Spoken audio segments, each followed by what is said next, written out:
I got a lot of comments on my video about what the MCU would look like with full rights, asking for me to continue into a second part that would explore what the universe could look like going forward, beyond the time frame of the Infinity Saga, and so that's what I'll be doing in this video, taking you through this alternate universe version of the MCU's second saga. It is very much essential to watch the first video first, so if you haven't already, go do that, and then come back. If you have, then make sure to leave a like and subscribe and help me get to 100,000 subscribers, and let's begin. This second saga will still involve the multiverse, but to a far lesser extent, and would not be called the Multiverse Saga. The reason for this change is because the primary use of the multiverse in the real saga is to connect the non-MCU Marvel film franchises to the MCU, something that does not exist in this world. The one project that used the multiverse entirely independently from this idea is Loki, but despite that being easily the best of the Disney Plus shows, it won't exist in this saga because of the lesser focus on the multiverse, and because Loki generally had a lot less appearances in this world version of the Infinity Saga, and so never became as popular. As for what the saga will be called, I don't love it, but I'm going with the Legacy Saga, because over the course of the saga, a lot of characters' stories will come to an end, and a lot of new versions of the same characters, or legacy characters, will be introduced. Like the Infinity Saga, this saga will not be structured the exact same as its real-world counterpart. Instead, I'm just going to be going off of how I ended things off then, in which we were releasing 4 movies a year by the end of the Infinity Saga. So now we'll just be adding 2 shows as well each year,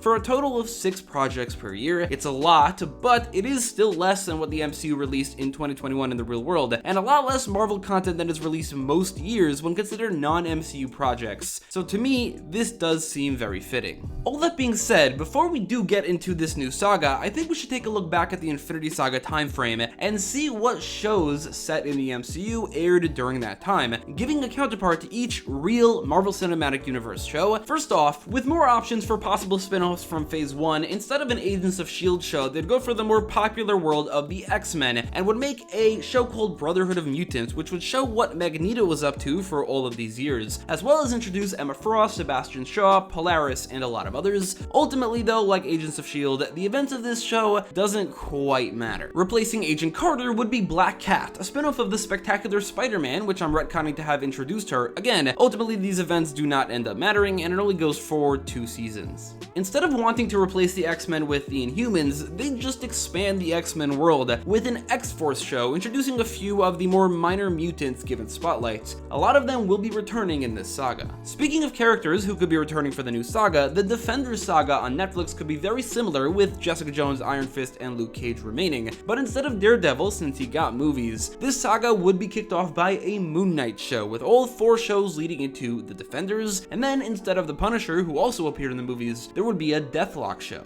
Then, Runaways, Cloak and Dagger, and Hellstrom all could remain exactly the same, but those characters will actually not be returning into the Legacy Saga because I had no room to put them. Okay, let's not waste any more time. Having been similarly affected by COVID, the MCU takes 2020 off and resumes in 2021, starting with its first show that is a part of a main saga that can kind of be considered a counterpart to WandaVision, which won't exist because both Scarlet Witch and Vision are dead at this point, would be a Cyclops and Jean Grey show, which would be called Cyclops X Jean Grey for that X-Men franchise connection. This would be a miniseries that tells the same story as Scott and Jean's story from the beginning of X-Men 97, but over the course of around a year, Jean Grey mysteriously returns to life and then gets pregnant by Cyclops before learning she's a clone created by Mr. Sinister. She then gives birth to Nathaniel Summers, who Sinister then infects with a techno-organic virus, forcing Scott and Jean, now calling herself Madeline Pryor, to send Nathan to the future where he might be cured. This turn of events causes Madeline to lose it a bit and become the Goblin Queen, killing Sinister, but then ultimately getting control of herself. Along the way, Scott's brother Havoc is also introduced. The first movie in the saga would be the final Captain America movie, called Captain America: Sentinel of Liberty, in which Sam Wilson takes over the mantle and alongside other Avengers faces off against the international terrorists known as the Flag Smashers. Additionally, the United States implements their own government-sponsored version of Captain America called US Agent, who clashes with the heroes a bit, but ultimately proves to be an ally. Bucky changes his alter ego to the White Wolf, himself, and at some point it's revealed that Captain America has a bit of a different history than what we expected, with everything to do with Isaiah Bradley being revealed. Following the events of The Wolverine, Laura Kinney would take up the mantle of Wolverine, going on an adventure of her own in a show called Wolverine. Laura finds herself in Japan, meeting Wolverine's long-lost son,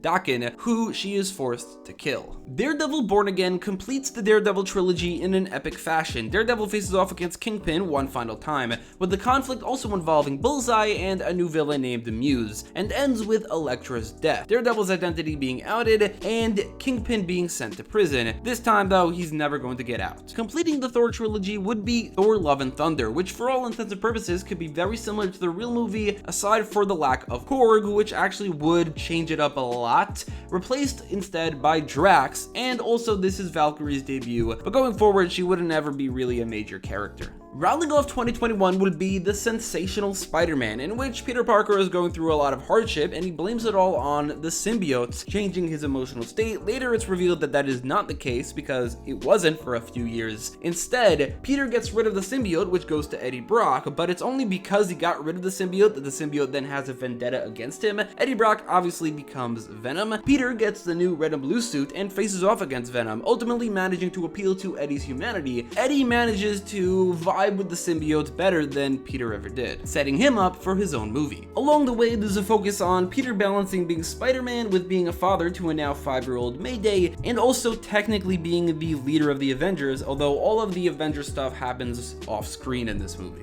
2022 starts off with Black Panther, a movie that in this world did not exist during the Infinity Saga, and so the character wouldn't quite have the cultural impact he had in real life, meaning that Marvel would be more willing to recast T'Challa, which they should have done in the real world as well, meaning in this world T'Challa will stick around for a lot longer. The movie itself could be very similar to the real world movie, although Killmonger's motives could be a bit more connected to the blip and how the world was back then, and also I think it could be really cool for Aurora Monroe to move over to be a Black Panther character, as she and T'Challa met during Endgame, and now in this movie she kind of becomes the Queen of Wakanda, and going forward, Storm is a Black Panther character, not as much an X-Men character. The Punisher would be a miniseries that tells the story of Frank finally finding out who killed his family, his old war buddy Billy Russo, who has his face deformed halfway through the season, becoming Jigsaw. By the end of the season, Punisher leaves Jigsaw in a vegetative state, and then completely retires, ending his story in the MCU. With less focus on the multiverse for now, the second Doctor Strange movie will instead be called Doctor Strange in the Nexus of Nightmares, and will deal with Strange facing off against Nightmare in an even more horror-focused movie. America Chavez is still introduced here, giving us our first glimpses of the multiverse, but nothing beyond glimpses and hints to where she's from. The New Mutants would be a mini-series version of the movie showing a group of less important young mutants, and would also include a cameo for Colossus, since his sister Magic is one of the main characters. Like in the movie, they fight a demon bear in the end, and while this is a mini-series, the New Mutants will go on to appear in future X-Men movies. Unlike the real Phase 4, this phase will have a much-needed Avengers movie that should have existed in real life, Avengers Secret Invasion, which follows up on the Skrulls' debut in Captain Marvel by revealing that they've infiltrated world governments and populations over the course of the last 30 years. Most Skrulls just want to live as regular people, but a rogue group of Skrulls, led by Kl'rt, wants to take over the world and turn it into New Skrullos. Kl'rt, in order to do so, turns himself into a Super Skrull. He is the main villain. The Avengers lineup looks like this, but the movie's primary focus would be on Spider-Man because he's the leader, Captain Marvel, who has the closest connection to the Skrulls, and Captain America, who has the closest connection to the governmental side of the Marvel Universe. Rhodey is revealed to be a Skrull and has been since midway through the 5-year gap of Endgame. Thor is revealed to be a Skrull as well. The real Thor never appears in this movie, as he is revealed to simply be off in space. Maria Hill is revealed to have always been a Skrull. During the movie, Professor Hulk is put into a situation where he's about to die, which turns him back into a rage monster, more powerful than ever, setting up World War Hulk, as the real Hulk identity has been buried since Infinity War, and he is pissed about it. Capping off 2022 and Phase 4 would be Shang-Chi, a miniseries that is similar to the movie but with some differences. The Ten Rings organization is still very much involved, and it's revealed that their leader Wenwu is Shang-Chi's father, and he's the real Mandarin. But Shang-Chi's abilities would be toned down back to its comic counterpart. The Ten Rings as items do not exist. He's just expertly trained in martial arts and inherited his mother's psionic abilities. Along the way, Danny Rand makes his return to the MCU after a few years, appearing in an episode or 2 teaming up with Shang-Chi. Phase 5 kicks off in 2023 with Season 2 of Wolverine, in which Laura faces off against a vampire named Bloodscream and teams up with Blade along the way to do so. An entire 8 years after it came out in real life, they would release Deadpool, and it would be a combination of Deadpool and Deadpool 2, telling his origin, which this time around would connect to Fire Fist's origin, and would then also include Cable, following up on his appearance as a baby in Cyclops x Jean Grey. Deadpool ends with them seemingly stopping the future apocalypse, but Cable is then stuck in the present. Following up on their more minor appearances in Avengers Secret Invasion, Clint and Natasha would go off on their own adventure in Black Widow and Hawkeye, which would then also introduce their successors Yelena Belova and Kate Bishop, as they all team up to take down Dreykov and the Red Room, which also includes Taskmaster and Crossfire. Ultimately, Natasha and Clint both retire, leaving their successors as the new Hawkeye and Black Widow. Natasha and Clint never appear again. Spinning off from the sensational Spider-Man would be Venom, a one-off movie that focuses on Eddie and Venom becoming an anti-hero as he and Spider-Man, who appears in a supporting role but only ever as Spider-Man, never Peter Parker, face off against Carnage. Venom would be R-rated, Carnage would be doing some very brutal killings, but it would end in his death. Venom will also be a one-off, there will not be a sequel. Ant-Man and the Wasp is also a one-off movie that focuses on Hank and Janet getting stuck in the quantum realm, or rather, in this version, like the comics, it's called the Microverse, leading to them needing to be rescued by the new Ant-Man Scott Lang, who needs to pull a heist to save them. Unfortunately, by the time he gets to them, Hank and Janet have been in the Microverse for hundreds of years by their perspective, and Hank lost his mind, became Yellow Jacket, and took over the Microverse. Scott and Janet team up to take Yellow Jacket down,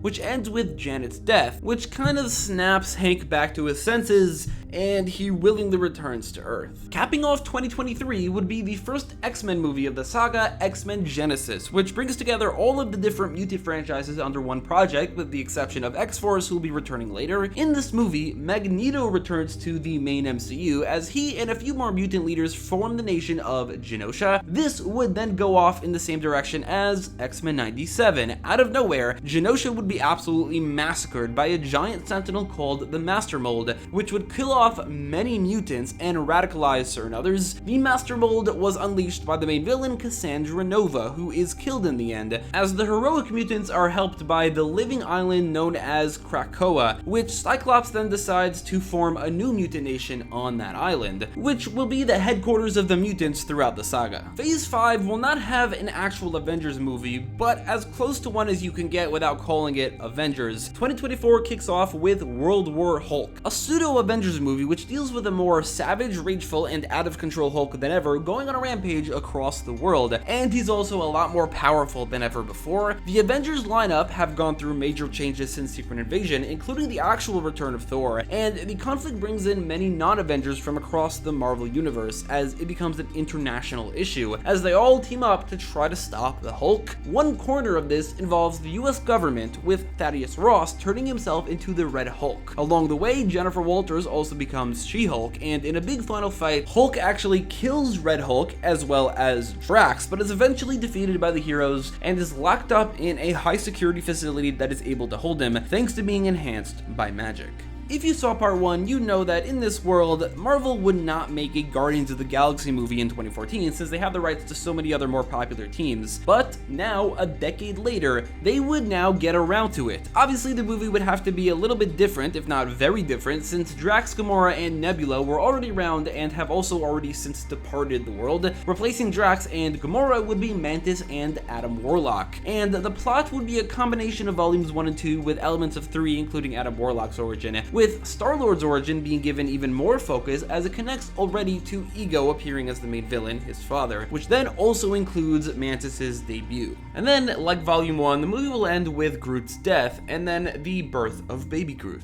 The Marvels could be similar to the real movie, but this time around would be Photon and Miss Marvel's debuts, which could work just as well, if not a lot better, because the actual movie needed a lot more to offer, and neither character really needed their own project to debut. Miss Marvel's origin would be simplified to simply be being a mutant. Also, Photon would not get trapped in another universe, and the villain we could replace with a more interesting villain, Ronan the Accuser. It would be only now that the multiverse would get involved, aside from some hints and glimpses, starting strong with What If Season 1, which would involve what if scenarios from every corner of the Marvel Universe. Episode 1 is Captain Carter, Episode 2 is What If Wolverine never lost his memory, Episode 3 is What If the world lost its mightiest heroes, but instead of Hank Pym killing them, it would be Reed Richards, who would become the Maker. Episode 4 is Doctor Strange lost his heart, Episode 5 is Marvel Zombies, Episode 6 is Iron Man stuck on Sakaar, Episode 7 is Thor as an only child, Episode 8 is What If Peter saved Uncle Ben, Episode 9 is then What If Ultron won, and Episode 10 would be What If the Watcher broke his oath, with the Guardians of the Multiverse being a bit different, this time including Spider-Man and Wolverine. After a 6-year hiatus, the Defenders would be brought back for a second season that this time includes Daredevil as a member of the Defenders, and quickly he becomes their leader as they all team up against the Wrecking Crew. Also, it's revealed that in the many years we've spent away from them, Jessica Jones and Luke Cage have gotten together and actually have a daughter named Danielle Cage, who's a few years old.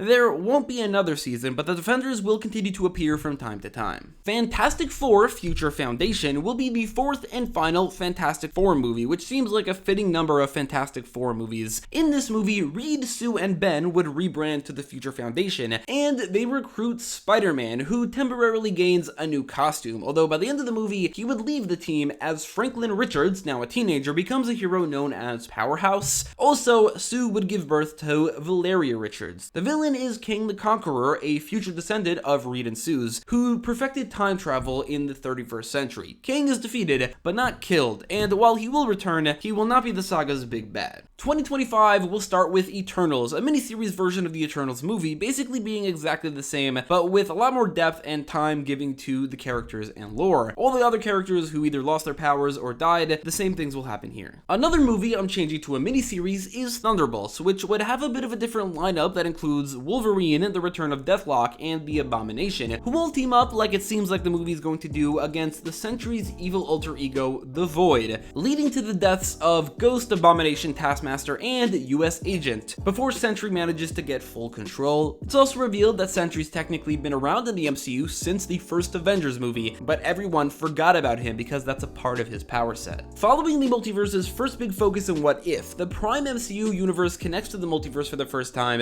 in Spider-Man Into the Spider-Verse, which tells the story of Miguel O'Hara putting the final touches on his Spider Society by recruiting the Peter Parker of Earth 199999 to help fight the interdimensional threats known as the Goblin Army, a bunch of different goblins from across the multiverse who just want to kill every Spider-Man of every world. The Spider-Man who will get primary focus are Peter, Miguel, Miles, and Gwen, and Kane, Ben Reilly, Noir, UK, and Silk all have supporting roles, with a lot more appearing in small roles. Along the way, Kane, Noir, and UK all die, the Spider Society defeats the Goblin Army, and at this point, Mayday is around 7 years old and begins to develop spider powers, hinted that she will eventually become Spider-Girl. In X-Men Days of Future Past, the mutants are still reeling from the Genosha Massacre. Cyclops leads the charge to form the new mutant nation of Krakoa, but face off against a new threat known as Bastion, a living sentinel who goes on to create the future from Days of Future Past. The remaining mutants in the future, mostly being the characters from X-Force mixed in with a few new mutants and an X-Men or two, managed to send one of them, Bishop, back to the events of X-Men United to prevent Sentinels from ever being created. However, instead of changing the timeline, this creates a branch timeline where instead of Genosha being massacred by the Master Mold, it's instead massacred by a terrorist organization called the Purifiers, who kill everyone who the Master Mold didn't kill in the main timeline. It's revealed that the Days of Future Past future and also Cable's future are also branch timelines, all being alternate universes rather than possible futures. The mutants of all these universes come together in a big final showdown on Earth 19999 to defeat Bastion and an army of living sentinels. Before coming up with an idea to defeat them, they all return to their respective universes, so they save the Days of Future Past universe. The universe that was massacred by the Purifiers don't really have a villain to defeat because they already defeated the Purifiers, so they all kind of end their stories and all return to their respective universes, except that is for the Madeline Pryor of that branch timeline, who remains on the main main universe and gets back together with Cyclops. Inhumans is a miniseries that introduces the Inhumans, a race of empowered people living on the moon, and the focus on the Game of Thrones-like royal politics. It's similar to the real-world Inhumans show, but Black Bolt has his Multiverse of Madness costume, and in general, I just like to think that this show would be a lot better than the real-world counterpart. Bringing 2025 to an end would be Black Panther: Wakanda Forever, the final Black Panther movie, which, like the original, introduces Namor and focuses on the conflict between Wakanda and Atlantis. This time, the name isn't changed because this version of the Marvel Universe is a little bit more similar, if not a lot more similar, to the comic version, so they just stick to what the comics do. This time around, this movie would still feature T'Challa, and it would feature Storm. Then, in an end credit scene, Doctor Strange approaches T'Challa to join a team that he is forming. Phase 6 begins in 2026 with Guardians of the Galaxy Volume 2, which would be a combination of the real Volume 2 and 3, including exploring Rocket's backstory and having the High Evolutionary as the main villain, but also it's Baby Groot who is the Groot of this movie, and Yondu is still around, and he dies. Additionally, another one of the High Evolutionary's experiments is given focus, a woman from Earth named Heather Douglas, who was kidnapped as a baby, and she is called Moondragon. In the comics, she's the daughter of Drax, but that will not be the case here. This is the final Guardians of the Galaxy movie. What If will end with Season 2. Episode 1 is what if Flash Thompson got bitten by the radioactive spider. Episode 2 is what if Silver Surfer didn't turn against Galactus. Episode 3 is what if the Phoenix chose a different host. Episode 4 is what if Captain Carter Part 2. Episode 5 is Kahori. Episode 6 is Avengers 1602. Episode 7 is what if Thanos got the symbiote, since in this world it's from Titan. Episode 8 is what if Strange Supreme intervened. And then episodes 9 and 10 are really what we all wanted to see from What If, which is what if the other half was snapped. In the end, though, they lose, they all die, and Thanos wins. Doctor Strange and the Illuminati is the third and final Doctor Strange movie, which focuses on Strange putting together a team of genius or powerful heroes to help with the return of Dormammu, who Doctor Strange now does not have the time stone to stop. This leads to the Illuminati exploring the multiverse a bit, including an alternate universe known as Earth 838, which includes its own version of the Avengers rather than the Illuminati.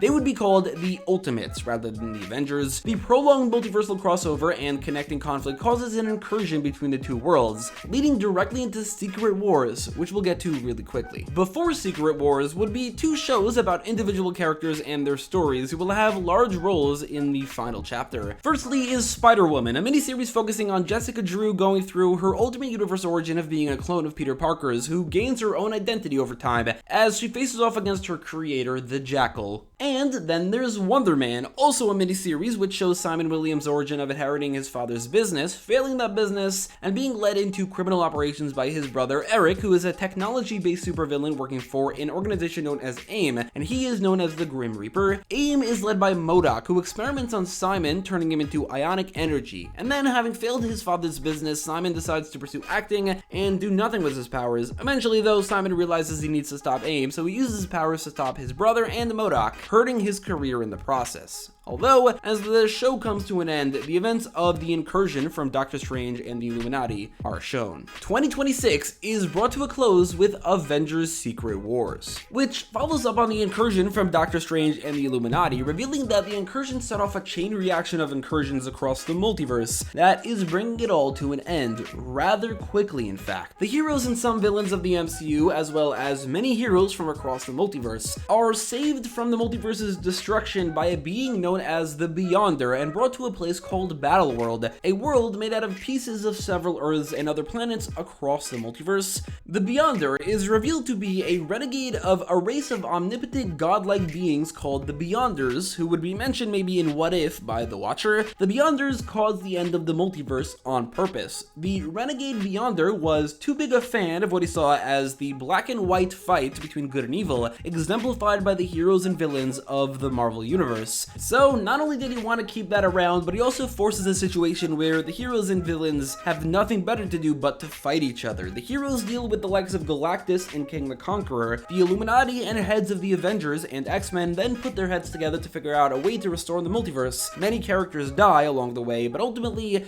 the story comes down to Doctor Doom, who puts together a plan to manipulate the Beyonder into giving him his power, eventually succeeding in doing exactly that. Doom is stalled by some heroes long enough for the Illuminati to get a few heroes chosen by an advanced algorithm onto a multiversal life raft that spares them from whatever Doom had planned. They were chosen by that algorithm as the ones who are most likely to be able to stop Doom and restore the multiverse. With the power of just one Beyonder, Doom isn't quite able to restore the entire multiverse, but he is able to reboot Battleworld, changing it to Latveria. In this world, Dr. Doom is the supreme leader. All the people who exist on Battleworld are around, but different and without their memories of the previous world, aside that is for the heroes on the life raft. 2027 is the final year of the saga and kicks off with a movie called Young Avengers, set right before Secret Wars. A series of events bring a few of the younger heroes together right before the incursion occurs. The movie introduces Patriot, a kid named Eli Bradley who inherited the super soldier serum from his grandfather Isaiah, whose story was revealed back in Captain America: Sentinel of Liberty.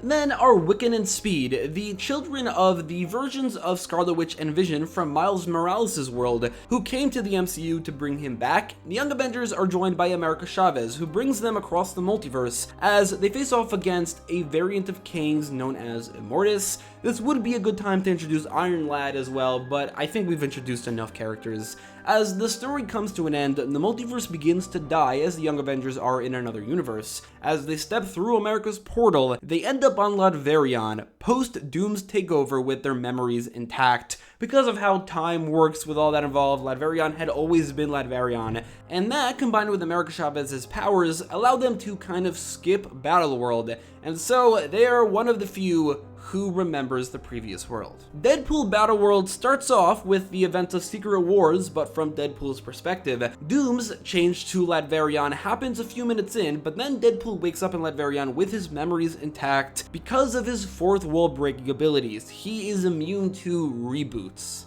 Deadpool goes on a mostly comedic adventure that shows a bit of Latveria before the end of the saga. Along the way, Deadpool joins the Deadpool Corps and lead them in a battle against the evil Deadpool Corps and their leader Dreadpool, a version of Wade who killed every hero from his own world. After a big battle, MCU Deadpool kills Dreadpool. This is kind of just like a bit of an appetizer, a bit of a comedic adventure set on Latveria before we get to the actual ending. The final show of the saga would be Nova, taking place entirely on Latveria, which has a rebooted version of the Nova Force that is contained entirely into one helmet used by a person named Richard Rider, Latverian's primary hero, who begins to rebel against Doom. Doom kills him, the helmet flies across Latveria to find a new host, a teenager named Sam Alexander, who over the course of the series learns to control his power while facing off against the Latverian version of Star Fox, who on Latveria would be evil. With the entire Nova Force energy within his helmet, Nova would be one of the most powerful heroes going into the finale. And finally, capping off the Legacy Saga would be Avengers Beyond, bringing every hero together, the rebooted versions of the MCU heroes and villains from across the multiverse, as well as the non-rebooted Deadpool, Young Avengers, and the ragtag group of heroes saved on the life raft. The heroes escape the life raft and find themselves on Latveria after the events of Deadpool, Battleworld, and Nova. The ragtag group of heroes go on a mission to overthrow Dr. Doom. At some point, Reed uses his rivalry with Doom to goad him into a fair fight. As per usual, Doom is completely blinded by his hate for Reed Richards, so he gives him half of the Beyonder's powers so they could have a fair fight, but Reed uses this to his advantage, and he, using the Beyonder's powers, gives all the rebooted heroes their memories back and shares the Beyonder's power equally with all the heroes. All-out war breaks out between the many heroes of the MCU against Dr. Doom and his army of Doombots. A few sacrifices of life or powers later, Doom is defeated, specifically when Spider-Man takes all of the power of the Beyonder from all the other heroes to himself, becomes Cosmic Spider-Man, and actually does defeat Doom in a one-on-one fight. But in doing so, he loses the Beyonder's power. Not just that, he loses his own spider power as well. He is now completely powerless. So, going forward, he will retire. Peter's final use of the Beyonder's powers was to change Latveria back to a regular version of Earth. This new version of Earth will be the basis for the new Marvel Cinematic Multiverse, with all the characters who used to be from alternate universes now being from this one. So it is, at this point, a much more complete Marvel universe than ever before. And then going forward, the smartest characters, or the most powerful, come together to try to restore the multiverse. This is a process that is led by Reed Richards, using mostly the power of Franklin Richards, and takes a few years, during which Peter, who lost his powers, retires while a now teenager Mayday becomes Spider-Girl. The movie then ends with a montage showing what the new MCU looks like, the new Avengers, the new X-Men, the new Spider-Man and Spider-Girl, and a lot more, leaving things off with the possibility of continuation, but with no other projects on the horizon for a bit. The Marvel Universe is taking a bit of a break, which is also why there's a bit less projects this year. This is a huge movie, so they needed a little bit more resources placed into it, but also they're not going to be making projects for a bit at least, showing what happens after.